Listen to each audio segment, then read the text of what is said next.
A man spends 30 years callousing his palms so his children never have to know what a hard day feels like. And he assumes they understand why his skin looks the way it does.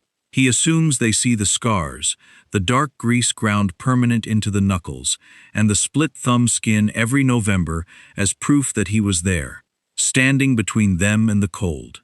But somewhere along the line, comfort turns into forgetfulness, and forgetfulness turns into shame. That's the thing about giving somebody everything you never had. Sometimes they grow up believing you were meant to have nothing at all. Welcome to Dad's Pure Revenge.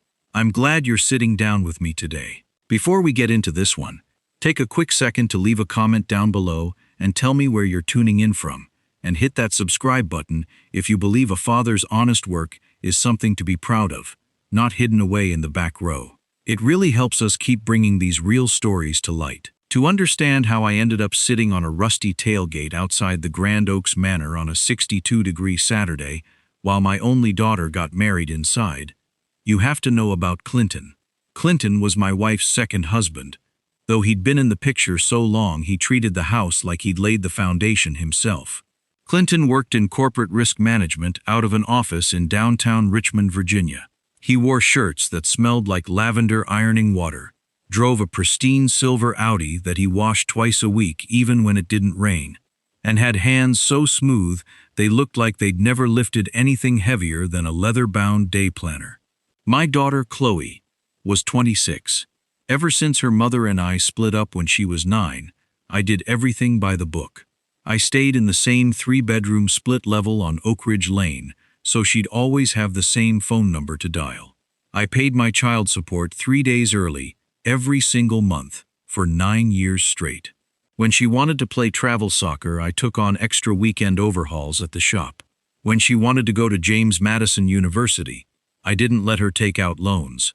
I paid the tuition out of my commercial garage, ironclad diesel repair, where I worked 60 hours a week under the undercarriages of dump trucks, garbage haulers, and long-haul rigs.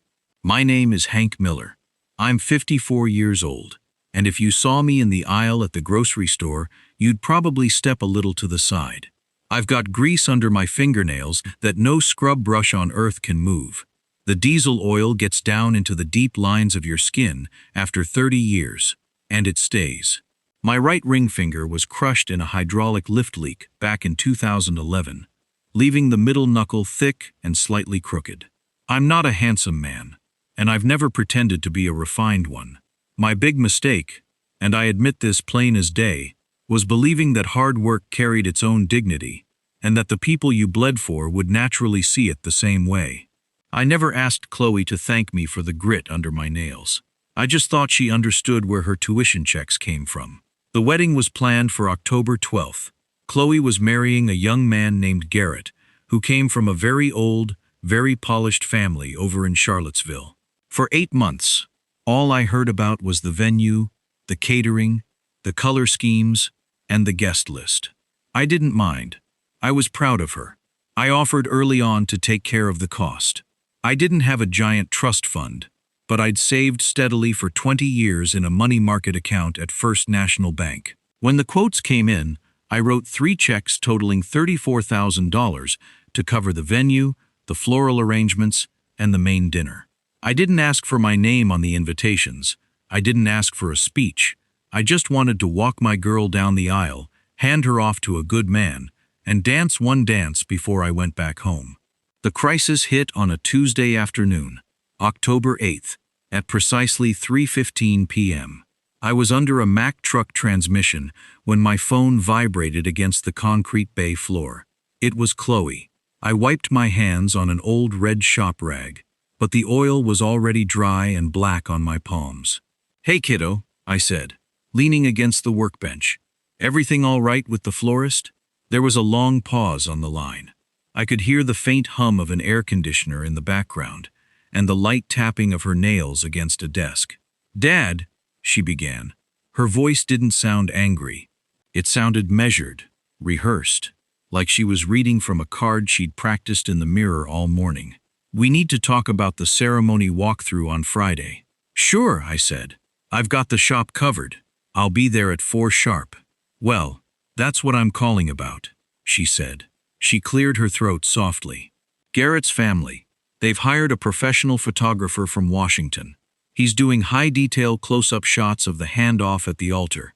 You know, the moment where the bride's father puts her hand into the groom's. Okay, I said, feeling a slight tightening in my chest, though I didn't know why yet. Sounds fancy. Dad, she said, her voice dropping into that flat, polite tone people use when they're trying to deliver bad news without taking responsibility for it.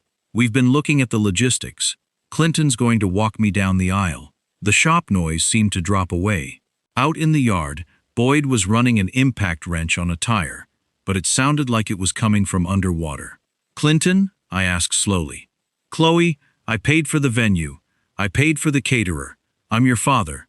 It's not about the money, Dad, she said quickly, and there was a slight edge to her voice now, an impatience that made my throat tight. It's about how it looks. The photos are going to be published in a regional lifestyle magazine. Garrett's mother set it up.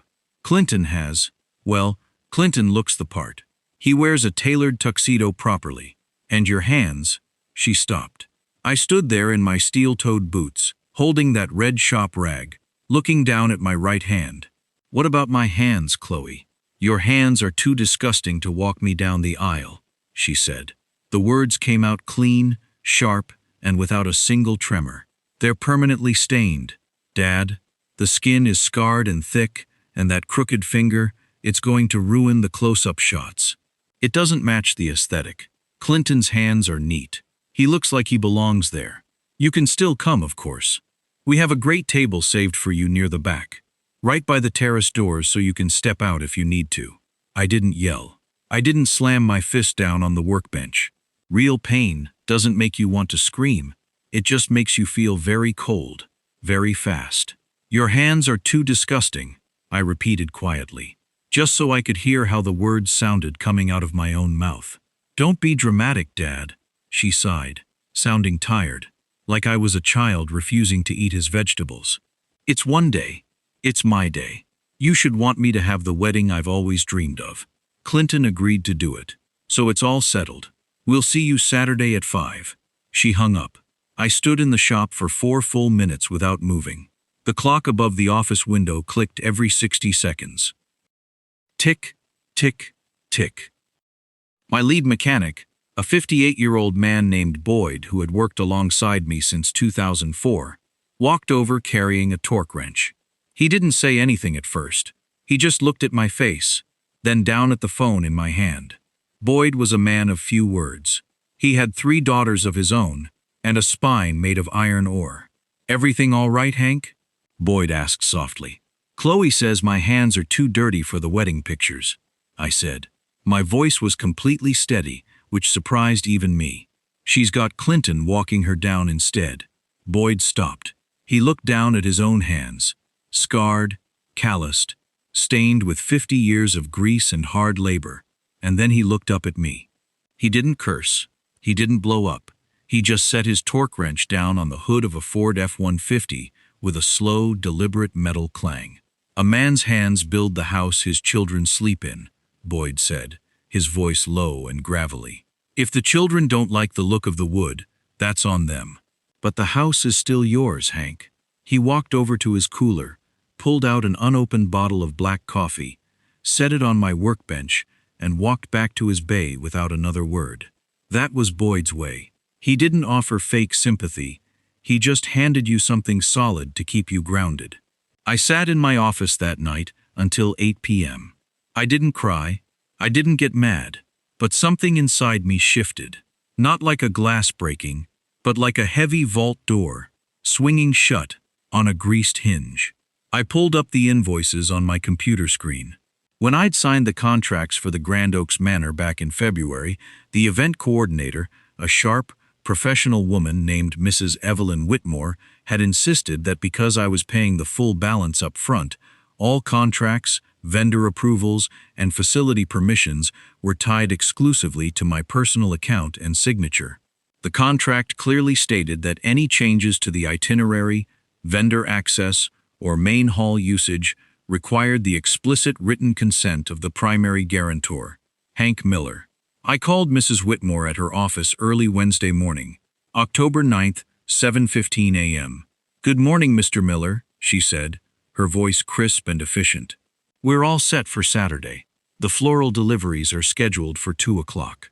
Mrs. Whitmore," I said quietly, "I need to review the contract terms regarding the guarantor's authority." "Of course," she said, sounding slightly puzzled. "As the sole guarantor who settled the total balance of $34,000, you hold full administrative authority over the facility agreement until 5 hours prior to the event start time. Is there a problem?" "Not a problem," I said. "Just a modification." Now, if you're enjoying this story so far, please take a second to hit that like button. It lets the algorithm know that honest stories about real life deserve to be heard. I didn't cancel the wedding. I didn't call Clinton to fight him. I didn't ruin Chloe's day with a scene at the altar. I didn't stoop to cheap tricks or shouting matches. That's not how a man who built his own business handles things. I simply made sure that everyone got exactly what they bargained for. On Friday afternoon, the day before the wedding, I drove my 2019 Chevy Silverado down to the Grand Oaks Manor. It was a sprawling estate with limestone pillars, rolling green lawns, and massive oak trees lined with iron lanterns. I parked near the main office, walked in, and met with Mrs. Whitmore. I carried a blue folder under my arm. "Mr. Miller," she said, offering her hand. I shook it, black knuckles and all. She didn't flinch. She was a professional. "What can I do for you?" "I'm transferring the primary hosting role for tomorrow's event," I said plainly. "My daughter has informed me that her stepfather, Mr. Clinton Webb, will be acting as the primary father figure and master of ceremonies for the evening. Since he is taking on the public role of the father of the bride, I am reassigning the financial and administrative responsibility of the contract into his name, as permitted under Section 12, Clause B of our signed agreement." Mrs. Whitmore blinked. She looked down at the contract on her desk, then looked back up at me. She was sharp. It took her about 3 seconds to understand exactly what was happening. "Mr. Miller," she said slowly, "if you withdraw as the primary guarantor, the pending security deposit, the open bar liability waiver, and the final facility usage fees, which total roughly $11,800, including the late vendor modification surcharges, will fall directly upon the individual listed as the lead host on the revised program." "That would be Clinton Webb," I said handily. I pulled a cashier's check out of my envelope, the exact amount of my original deposit, and handed her the signed amendment form I'd had notarized that morning. "My original payment for the base facility hire remains credited, as promised, but all additional fees, the premier suite rentals, the top-shelf bar package, and the photographer's commercial staging fees are now billed directly to the acting host upon arrival tomorrow. If those fees are not cleared by 3 p.m. tomorrow, the facility contract defaults to the base package, standard lighting, no open bar, and usage restricted to the outdoor pavilion." Mrs. Whitmore looked at the paper, then at me. Her expression was neutral, but there was a flicker of something very cold and clear in her eyes. "I understand, Mr. Miller," she said softly. "The paperwork is in order. Will you be needing a seat reserved at the head table?" "No," I said. "Table 14 in the back row, by the terrace doors." Saturday, October 12th, came in crisp and sunny. The sky was that bright, hard blue you only get in the middle of autumn. I got dressed in my off-the-rack dark gray suit, the one I'd bought 4 years ago for my brother's funeral. I combed my hair back, washed my hands 3 times with orange goop shop soap until my skin was raw, but of course, the dark lines in my knuckles remained. They weren't going anywhere. They were 30 years of my life. I arrived at the venue at 4:30 p.m. The estate was bustling. High-end cars were pulling up the curved gravel driveway. BMW 7 Series, Audis, Mercedes. People stepped out in silk dresses and tailored tuxedos. I walked up the side stairs quietly and took my seat at table 14. It was tucked behind a large decorative fern near the kitchen doors. Perfect. At 4:45 p.m., I saw Clinton walking through the lobby toward the manager's office. He looked immaculate. Tailored black tuxedo, patent leather shoes polished to a mirror shine, hair neatly parted, his smooth, unblemished hands adjusting his silver cufflinks. He was smiling, chatting with two of Garrett's wealthy relatives, looking every bit the proud, prosperous father of the bride. Then Mrs. Whitmore stepped out of the office and intercepted him. I couldn't hear every word from where I sat, but I could see the whole thing play out like a silent movie through the glass windows of the main hallway. Mrs. Whitmore handed Clinton a clipboard with a heavy white invoice attached to it.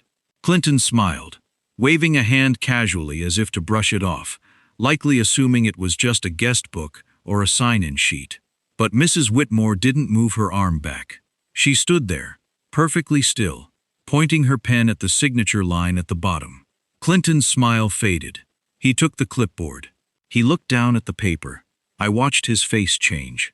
First came confusion, then disbelief, then that tight, pale stiffness that hits a man when he realizes he's stepped into a room with no floor. He started talking fast, gesturing toward the main hall, his smooth hands chopping the air. Mrs. Whitmore stood like a marble statue, her arms crossed behind her back, her mouth moving in short, precise sentences.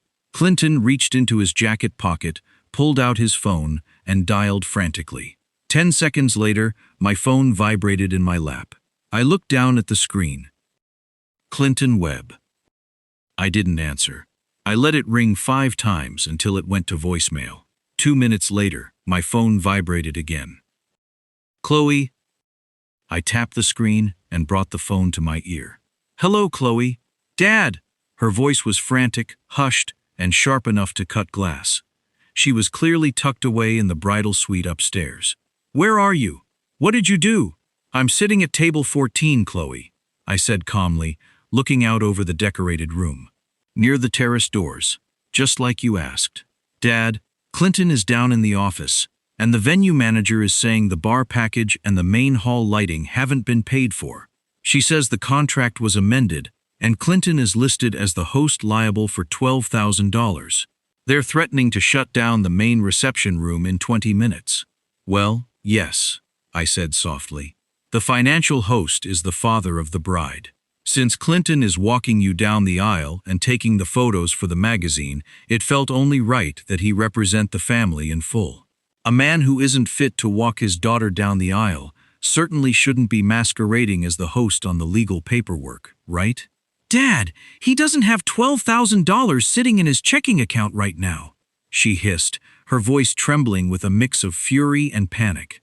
He's in between consulting contracts. You know how his business works. You need to come down here and fix this right now. This is embarrassing. Chloe, I said, and my voice was as smooth and level as a sheet of polished steel. My hands are too disgusting to sign those checks today. I wouldn't want my dark knuckles getting on Mrs. Whitmore's clean counter. Clinton's hands are very clean. I'm sure his signature will look wonderful on the credit application. You ruined my day, she whispered fiercely. No, I replied softly. I paid $34,000 for your venue, your dress, and your dinner. I gave you every dime I earned under the bellies of dump trucks for 3 decades. The $12,000 outstanding is for the luxury add-ons that Clinton agreed to host. If he's the father of the day, he can pay the bill for the day. There was a long, suffocating silence on the line. I'm hanging up now, Chloe. The music is starting. I clicked the screen off and placed the phone face down on the tablecloth. Outside in the hall, I saw Clinton pulling 3 different credit cards out of his slim leather wallet. He was sweating now. Real, hard sweat that made his collar stick to his neck. I watched him sign paper after paper, his hands trembling slightly as Mrs. Whitmore processed the payments one by one. I saw him pull out his phone to process a line of credit transfer right there in the lobby, while the string quartet began playing Pachelbel's Canon. At 5:15 p.m., the doors opened. Chloe walked down the aisle on Clinton's arm. She looked beautiful. There was no denying that. But her face was tight, her posture stiff as a board. Clinton walked beside her, but he didn't look like a proud father. He looked like a man who had just been handed an unexpected tax audit in the middle of a dinner party. His smile was plastered on, pale and rigid. As they reached the front of the chapel, the photographer stepped forward, raising his high-end camera with a massive lens to take the close-up shot of the handoff. Clinton extended his hand to take Garrett's. And right there, under the bright staging lights designed for the magazine, everyone in the front 3 rows could see it. Clinton's right hand was shaking violently, red blotches rising up his neck from the stress of having his credit limit maxed out 10 minutes prior. I sat quietly in the back row at table 14. I rested my hands on my knees. They were broad, scarred, stained, and utterly still. The ceremony ended. The reception began.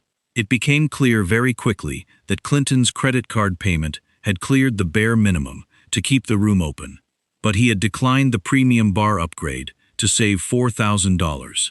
Within 45 minutes, the high society guests from Charlottesville were standing in line at a cash bar, muttering under their breath about $40 bills for basic whiskey. Garrett's mother looked like she had swallowed a lemon. She spent the entire evening sitting near the front, staring cold daggers at Clinton every time another guest complained about the drinks or the lack of late-night catering trays. Around 8:30 p.m., while the dance floor was packed with people moving to loud pop music, Chloe stepped away from the crowd. She walked straight past the head table, straight past the photo booth, and came down the long aisle toward the back of the room. She stood in front of table 14. Her wedding dress rustled softly against the carpet. "Are you happy now?" she asked. Her eyes were red around the rims, though her makeup had been touched up. I looked up at her from my chair. I took a slow sip of water from my glass. "I'm neither happy nor angry, Chloe," I said. "I'm just present. You embarrassed Clinton. You embarrassed me in front of Garrett's family. Clinton embarrassed himself by taking credit for a house he didn't help build," I said softly. "And you embarrassed yourself the moment you decided that 30 years of a father's sacrifice could be measured by the grease under his nails." She bit her lip. For a second, just a fraction of a second, I saw the little girl who used to ride shotgun in my blue pickup truck, watching me change oil filters on Saturday mornings, completely unbothered by the dirt. But then she straightened her shoulders, putting the mask back on. "Clinton spent $12,000 he didn't have tonight," she said tight-lipped. "He's furious. Clinton has smooth hands," I said, looking down at my own palms resting on the white linen. "I'm sure he'll figure out a clean way to earn it back." She looked at my hands then, really looked at them, for the first time in 10 years. She saw the crooked right ring finger from the 2011 hydraulic lift accident. She saw the white line across my palm from the fan blade in 2017. She saw the dark, indelible gray shadow deep in the grain of the skin that no soap on earth would ever wash away. She didn't say another word. She turned around and walked back toward the lights, the high society in-laws, and the man with the clean hands who was currently arguing with the head bartender over the price of ice. I didn't stay for the cake cutting. I didn't stay for the bouquet toss. At 9:15 p.m., I stood up, buttoned my gray suit jacket, and walked out the side doors into the cool, honest night air. The gravel crunched under my boots as I walked to my truck. If you've ever had your hard work taken for granted by the very people you suffered for, leave a comment down below and let me know. And if you haven't already, subscribe to Dad's Pure Revenge. It means a lot to know there are people out there who still understand what real effort looks like. I got into my Silverado, turned the key, and listened to the engine hum to life. I looked at my hands on the steering wheel in the dim light of the dashboard. They were dirty. They were scarred. They were broken in places that would always ache when the weather turned cold. But they belonged to a man who owed nobody a single dime, and who had never, not once in his entire life, asked another man to carry his weight. I put the truck in drive, pulled out onto Oak Ridge Lane, and drove home in the dark.